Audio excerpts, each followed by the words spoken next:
নমস্কার বন্ধুরা, south east কিচেনে আপনাদের সবাইকে স্বাগত। আজকে বানাবো ঠাকুর বাড়ির মাটন কষা। এর জন্য নিয়েছি 600 গ্রাম মাটন, নিয়েছি টক দই, সাদা তেল, লঙ্কা গুঁড়ো, ধনে গুঁড়ো, জিরে গুঁড়ো, লবণ, হলুদ আর ব্ল্যাক পেপার।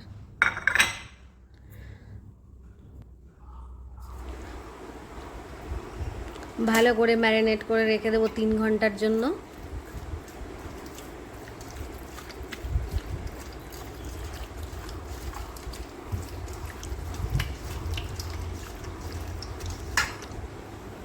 এবারে বানিয়ে নেব কিছুটা গুঁড়ো মশলা। তার জন্য নিয়েছি একটা তেজপাতা, একটা দারচিনি, কয়েকটা গোটা শুকনো লঙ্কা, জায়ফল, জায়ত্রী আর সামান্য জিরে।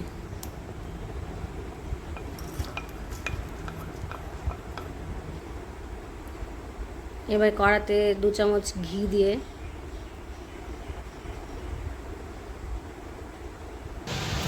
বেরেস্তা বানিয়ে নেব।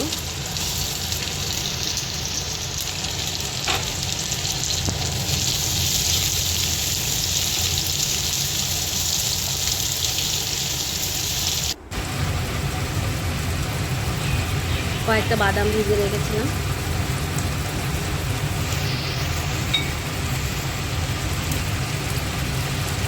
এই বাদাম আর বেরেস্তাগুলো দিয়ে একটা পেস্ট বানাতে হবে।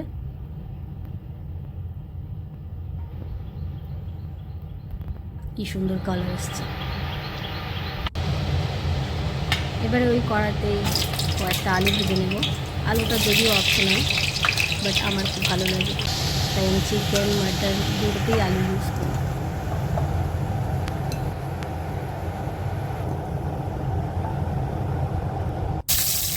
এবারে দিয়ে দেবো কিছুটা পেঁয়াজ,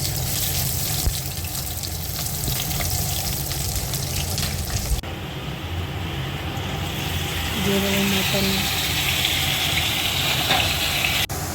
ভালো করে নেড়ে নিতে হবে। দেবো সামান্য একটু চিনি, কালারটা খুব ভালো আসে। এবারে আরেকটা প্যানের মধ্যে আমি 2 চামচের মতো ঘি নিয়ে নেব।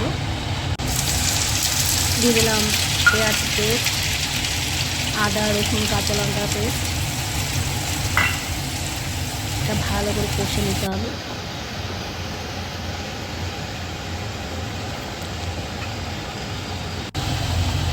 কষানো হয়ে গেছে, এবারে মাটনের মধ্যে ঢেলে দেবো।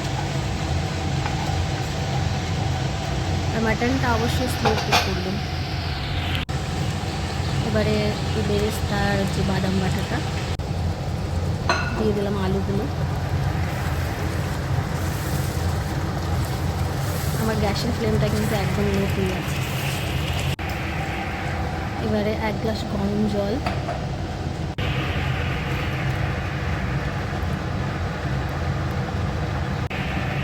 ঢাকা চাপা দিয়ে রেখে দেবো। প্রায় 50 মিনিট পর কালারটা দেখুন কি সুন্দর এসছে। প্রায় হয়ে গেছে মাটন। এবারে যে গুঁড়ো গরম মশলাটা করে রেখেছেন ওটা দিয়ে দেবো। ব্যাস, আমাদের মাটন রেডি।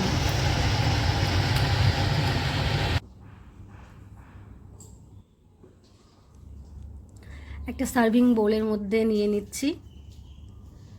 আমার সময় লেগেছে মোটামুটি 1 ঘন্টা 10 মিনিটের মতো। কেমন হলো অবশ্যই জানাবেন কমেন্টে।